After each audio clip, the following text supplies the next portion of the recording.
Next है हमारे पास tribal organisations. Tribe का मतलब होता है कबीला कोई भी, ठीक है। तो ये जो कबीलों का हिसाब होता था कि मुख्तलिफ किस्म के कबीले होते थे और हर कबीले में से एक कोई उन लोगों का सरपंच होता था। तो वो जो ऑर्गेनाइजेशंस होती थी ना, वो ट्राइबल ऑर्गेनाइजेशंस होती थी।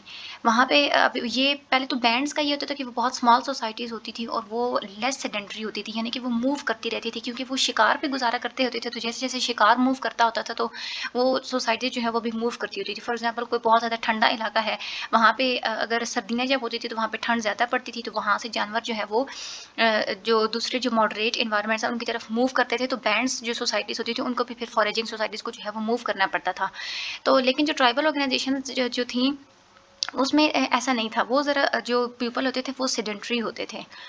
ठीक है, वहाँ पे मुख्तलिफ़ किस्म के जैसे वो कबीले होते हैं ना, इस तरह से। तो as compared to band societies वो पॉपुलेशन उनकी लार्ज होती थी।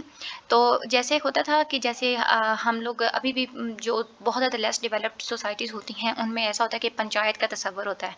तो ये वो ट्राइबल ऑर्गनाइज़ेशंस होती हैं, यानी कि मुख्तलिफ़ कबीले होते हैं, तो उनकी वो पंचायत जो है वो बिठा दी जाती है, तो वही जो है वो फैसले करते हैं। Tribal organisation do also lack centralised political leadership. उन लोगों की बहुत ज़्यादा कोई ऑर्गेनाइज्ड पॉलिटिकल लीडरशिप नहीं होती, वो इगैलिटेरियन होते हैं, यानी कि वो इक्वल होते हैं, उनमें इक्वालिटी होती है। Tribally based societies have certain pan tribal mechanism that integrate clan members to face external threats. यानी कि मुख्तलिफ़ किस्म के जो है वो मुख्तलिफ़ जो कबीले हैं उन लोगों के जो सरपंच होते थे, उन लोगों के जो वो बड़े होते थे, वो आपस में इंटीग्रेट करके किसी भी एक्सटर्नल थ्रेट्स को जो है वो रोकते थे। फॉर एग्ज़ाम्पल आप कोई एक इलाका है, वहाँ पे मुख्तलिफ़ कबीले हैं, हर कबीले कबीले का जो है वो अपना सरपंच है।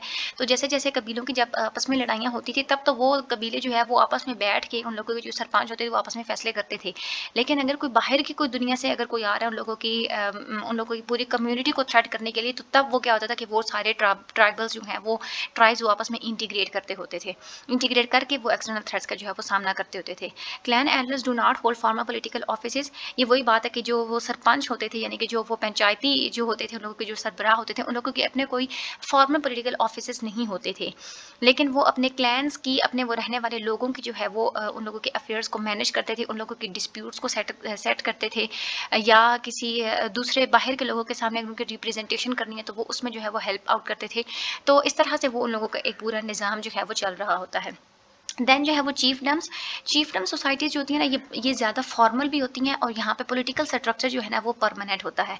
लेकिन उसमें ये ऐसा नहीं होता कि कोई प्रेसिडेंट हो गया या कोई जैसे एक बादशाह होता है ना, इस तरह का वो सिस्टम नहीं होता। इसकी एग्जांपल मैं आपको देती हूँ। जैसे सब कॉन्टिनेंट पे जब ब्रिटिश ने कब्जा कर लिया था, तो वहाँ पे जो वैसे जो क्वीन एलिज़ाबेथ थी, ठीक है? अब वो तो जर्मनी में रहती थी ना, वो सब कॉन्टिनेंट में तो नहीं थी, लेकिन वो सब कॉन्टिनेंट को कंट्रोल कैसे करती थी? वो अपने आगे पॉलिटिकल स्ट्रक्चर्स जो है वो भेजती थी दूसरे मुल्कों में। तो वो जो है जो पॉलिटिकल स्ट्रक्चर्स जो होते हैं, पॉलिटिकल वो जो लोग होते हैं जो आगे वो भेजे जाते हैं, वो उन इलाकों को जाके कंट्रोल करते हैं, वो चीफडम्स होते हैं। ठीक है? Political authority in chiefdom rest with individuals who acts alone और विद एडवाइस ऑफ काउंसिल। यानी कि जो चीफडम्स होती हैं, या तो वो कोई एक आदमी जो है वो जाके उस एरिया को जाके कंट्रोल करता है, या तो वो अकेले कंट्रोल करेगा, या तो फिर उसकी जो पीछे जो काउंसिल है वो उसको एडवाइस करेगा कि तुम ये जो है वो चीज़ें करो, इस तरह से तुम उस फलां इलाके को जो है वो कंट्रोल करो। जैसे मैंने आपको सब कॉन्टिनेंट की एग्जांपल दी है, जैसे इंडिया में जब हमारा अभी पाकिस्तान आज़ाद नहीं हुआ था, तो वहाँ पे अंग्रेज़ जो है वो हुकूमत करते होते थे, तो पीछे उनको जो है वो क्वीन एलिज़ाबेथ से जो है वो उन लोगों को मिलती होती थी गाइडेंस कि आप लोग इस तरह से जो है वो करें।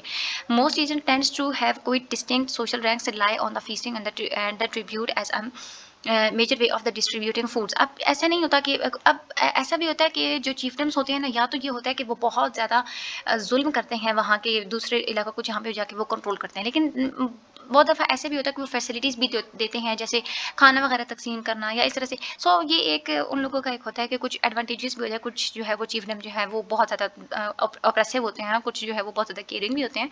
तो लेट 19 और 20वीं सेंचुरी में कैसे जो है वो ऐसे होता था कि बहुत सारी सोसाइटीज़ के ऊपर जो है वो चिefडम्स इम्पोज़ कर दिए जाते थे कॉलोनियल पावर्स की वज़ह से। क्यों? ताकि उनकी जो एडमिनिस्ट्रेशन का जो काम है वो जो है वो हो सके अच्छे तरीके से। यहाँ पे अब जैसे ब्रिटिश ने नाइजीरिया की और ऑस्ट्रेलिया पे जो है वो इम्पोजिशंस लगा दी थी। तो प्री कॉलोनियल हमाया political system of the 18th century was a typical chiefdom. 18th century में जो हमाया जो पॉलिटिकल सिस्टम जो था, ये हम लोग पहले पिछले चैप्टर्स में पढ़ भी चुके हैं, यहाँ पे वो पैट्रियार्कल सिस्टम्स यानी कि सिर्फ मर्दों को ज़्यादातर जो है वो वहाँ पे फ़ोक़ियत दी जाती थी, तो वो इस सिस्टम को बहुत ज़्यादा जो है वहाँ पे चीफ़डम का वो तस्वुर बहुत ज़्यादा होता था कि क्योंकि वो छोटी-छोटी सोसाइटीज़ होती थी ना, तो एक जो बड़ा जो सोसाइटी होती थी वो उन छोटी सोसाइटीज़ को कंट्रोल करने के लिए वहाँ पे जो है वो चीफ़डम्स इम्पोज़ कर दिया करते थे। तो ये हमारा आज का लेसन भी हो गया कंप्लीट।